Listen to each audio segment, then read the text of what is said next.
चुड़ैल की कठपुतलियां। नदी किनारे चुड़ैल एक आदमी को मार रही होती है।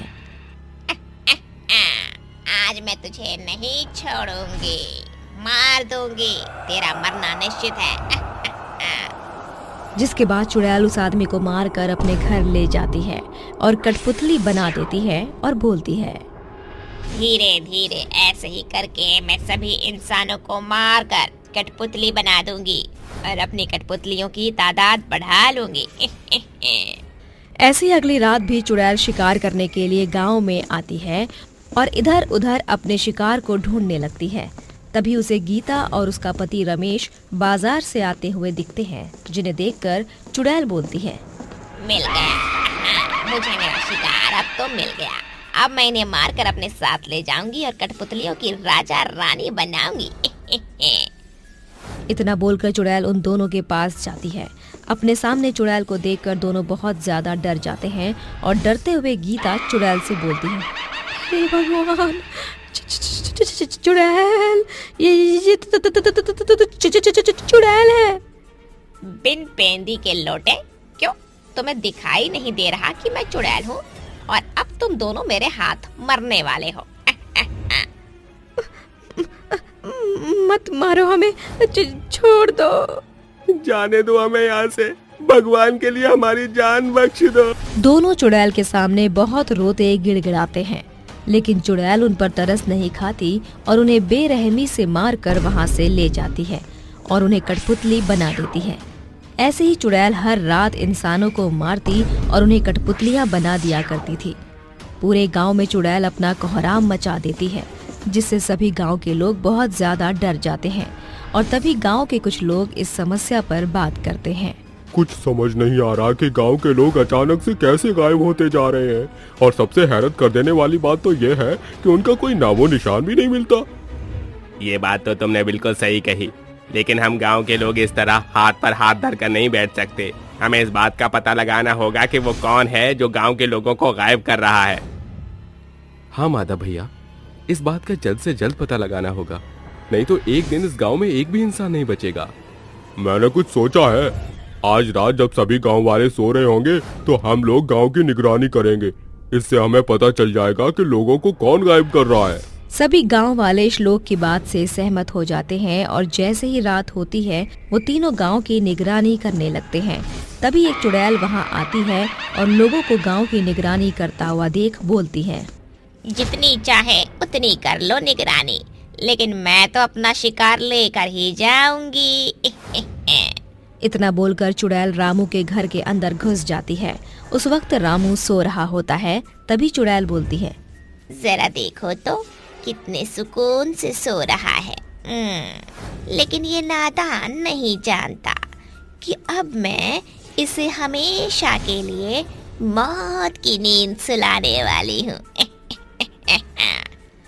हंसी की आवाज सुनकर रामू की आंख खुल जाती है और अपने सामने चुड़ैल को देखकर वो डर जाता है और बोलता है, चुड़ैल, तुम चुड़ैल हो, मुझे छोड़ दो, मत मारो मुझे, मैंने तुम्हारा क्या बिगाड़ा है? ऐसे कैसे छोड़ दूँ तुझे? इतनी मुश्किल से तो तू मेरे हाथ लगा है।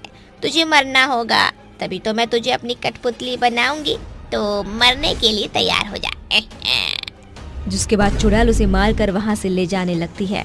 वहीं दूसरी तरफ मानव खिड़की से छुपकर ये सब देख रहा होता है। जिसके बाद मानव भागकर श्लोक और विनय के पास जाता है और उनसे बोलता है,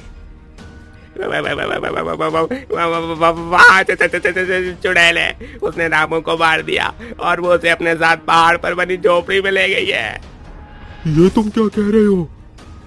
मैं सच कह रहा हूँ, यकीन नहीं है तो मेरे साथ चलो, वहाँ तुम्हें इससे भी ज्यादा कुछ भयंकर देखने को मिलेगा। हमें तुम पर यकीन है और हम तुम्हारे साथ चलने के लिए तैयार हैं। जिसके बाद गांव के सभी लोग इकट्ठा होकर अपने हाथों में मशाल लेकर पहाड़ पर बनी झोपड़ी की तरफ जाने लगते हैं और वहां पहुंचकर वो लोग देखते हैं कि चुड़ैल रामू की लाश को काली शक्ति से कठपुतली बना रही है। तभी गांव के सभी लोग झोपड़ी का दरवाजा तोड़कर अंदर घुस जाते हैं और श्लोक चुड़ैल से बोलता है, अच्छा, तो तू ही है जो लोगों को मारकर कठपुतलियां बना रही है। लेकिन तू ऐसा क्यों कर रही है? जल्दी बता, नहीं तो हम तुझे इसी वक्त जलाकर मार देंगे। ताकि मैं तुम लोगों को कठपुतलियाँ बनाकर तुम पर राज कर सकूं। पर तू ऐसा कर क्यों रही है? आखिर हम इंसानों ने तेरा क्या बिगाड़ा है? मुझे तुम इंसानों से बहुत ज्यादा नफरत है, क्योंकि तुम इंसान सिर्फ अपने फायदे के लिए दूसरों को नुकसान पहुंचाते हो। हम कुछ समझे नहीं। तू जानना ही चाहता है तो सुन। मेरा नाम कलावती था और मैं गांव में जाकर कठपुतलियों का खेल दिखाया करती थी। ऐसे ही एक दिन मैं गांव के लोगों को कठपुतलियों का खेल दिखाकर घर लौटते हुए खुद से बात कर रही थी। आज घर जाकर मुझे अपने जादू टोना करके अपनी खाली शक्तियों को बढ़ाना होगा, तभी कठपुतलियों के खेल में मजा आएगा। लेकिन ये सब करने के लिए मुझे एक बच्चे की आवश्यकता है, पर मुझे बच्चा देगा कौन?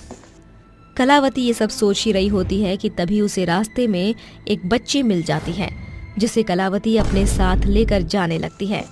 तभी मोहन नाम का आदमी कलावती को उस बच्ची को ले जाते हुए देख लेता है और वो दौड़कर गांव में जाता है और सभी लोगों को इकट्ठा करके उनसे बोलता है, मैंने कहा था ना, वो कठपुतली का नाच दिखाने वाली औरत सही नहीं है। आज मैंने उसे एक बच्ची को ले जाते हुए देखा है। अब हमें उस बच्ची की जान बचानी होगी। अगर ऐसा है तो हम सभी को इसी वक्त उस बच्ची की जान बचाने के लिए जाना होगा। जिसके बाद सभी लोग कलावती के घर जाते हैं और वो देखते हैं कि कलावती बच्ची के ऊपर जादू टोना कर रही होती है और उसकी जान एक कठपुतली में डालने वाली होती है। तभी गांव के लोग बच्ची को वहां से उठा लेते हैं और कलावती को तलवार से मार देते हैं। लेकिन मरने से पहले कलावती बोलती है, ये मेरा अंत नहीं है, मैं फिर वापस आऊंगी। इतना बोलकर ही कलावती मर जाती है।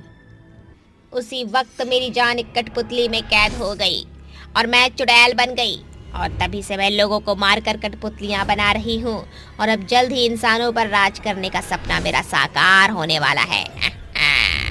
हम तेरे सपने को कभी साकार नहीं होने देंगे चुड़ैल। कौन रोकेगा मुझे? तू एक मामूली सा इंसान।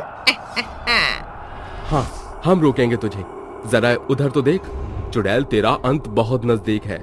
जैसे ही चुड़ैल उधर देखती है, उस नज़ारे को देखकर एकदम दंग रह जाती है, क्योंकि जिस कठपुतली में चुड़ैल की जान थी वो कठपुतली श्लोक के हाथ में थी और वो उसमें आग लगाने वाला था। ये देख चुड़ैल बोलती है, रुक जाओ, ऐसा मत करो, नहीं तो तुम्हारे लिए अच्छा नहीं होगा। रस्सी जल गई लेकिन बल नहीं गया। और वैसे भी जब तक ये कठपुतली मेरे साथ में है, तू हमारा कुछ नहीं बिगाड़ सकती। चुड़ैल, अब तू मरने वाली है। इतना बोलकर श्लोक उस कठपुतली में मशाल से आग लगा देता है। कठपुतली के चलते ही एक दर्द भरी चीख के साथ चुड़ैल भी जलकर भस्म हो जाती है और गांव उस चुड़ैल के आतंक से मुक्त हो जाता है।